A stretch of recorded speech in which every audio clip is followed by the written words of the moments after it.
আপনারা আজকে দেখেছেন যে বিএনপির সাথে ইসলামী আন্দোলন বাংলাদেশের পীর সাহেবের যিনি আছেন আমির সাহেবের সাথে মিটিং হয়েছে এবং সেখানে আমরা দেখলাম যে তারা একটা 10 দফা ঐক্যমত পোষণ করেছেন এবং নীতিগতভাবে আমরা যারা আওয়ামী বিরোধী ফ্যাসিবাদ বিরোধী আন্দোলন করেছি এই 10 দফার ব্যাপারে আসলে কারোই তেমন কোনো ভিন্ন মত থাকবার সুযোগ নাই আর কি। এবং ঠিক একইভাবে আমরা দেখেছি যে আমাদের সাথে চরমোনাইর আমির সাহেবের ইসলামী আন্দোলন বাংলাদেশের আমিরের মিটিং হয়েছে। আমাদের রাজনৈতিক জায়গা থেকে আমরা এগুলোকে খুব ইতিবাচক ভাবে দেখি। এবি পার্টির যে প্রথম দফা আছে সেখানে আপনারা দেখেছেন যে আমরা বলেছি জাতীয় ঐক্যমত প্রতিষ্ঠা, এবং এটাই কিন্তু গত 16-17 বছরে আওয়ামী বিরোধী আন্দোলনের আমাদের মোদ্দা কথা ছিল যে আমরা সবাই গণতন্ত্রের পক্ষে শক্তি যারা আছি আমরা সবাই মিলে একসাথে লড়াই করব, আন্দোলন করব এবং এটার মধ্য দিয়ে রাষ্ট্র সংস্কার, নির্বাচন সবকিছুর দিকে আমরা একসাথে যাব। তাই আজকের এই যে রাজনৈতিক দলগুলোর ভিতরে খোলামেলা আলাপ হচ্ছে, ডান বাম ইসলামিক সেকুলার সব মহলের ভিতরে একটা কমন ঐক্যমতের জায়গা খুঁজে বের করার চেষ্টা করা হচ্ছে, এগুলোকে আমরা খুব সাধুবাদ জানাই এবং আমরা বিশ্বাস করি যে আমাদের জাতীয় যে ন্যাশনাল ইউনিটি যে কমন কিছু জায়গা আছে সেই জায়গাগুলো প্রশ্নে যদি আমরা সবাই একমত থাকি, বাকি বিভিন্ন জোট দল নিজেদের ভিতরে আলাপ আলোচনা করে নির্বাচন এবং রাজনীতি যদি কৌশল তৈরি করে, এটা একদম পারফেক্ট একটা ব্যাপার।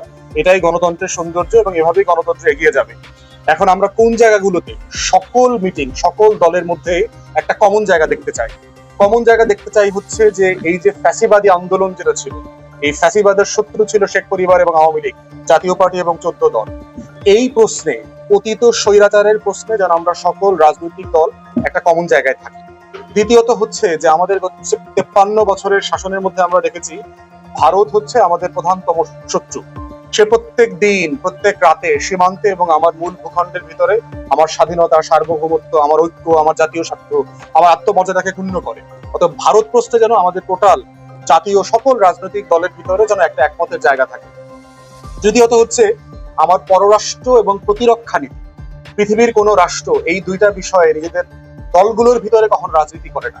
তো আমরা বোধ করছি যে আমরা যেহেতু একটা নতুন রাষ্ট্র করতে চাই, বাংলাদেশ 2 সংস্কার রিফর্মের কথা বলছি, সেখানে গুরুত্বপূর্ণ হচ্ছে সকল রাজনৈতিক দলের মিটিং এ আমাদের পররাষ্ট্র এবং আমাদের প্রতিরক্ষা নীতিমালার ব্যাপারে যেন আমরা একটা কমন আইডিয়ার জায়গাতে একমত হই, সেখানে যেন আমাদের কোনো দ্বিমত না থাকে।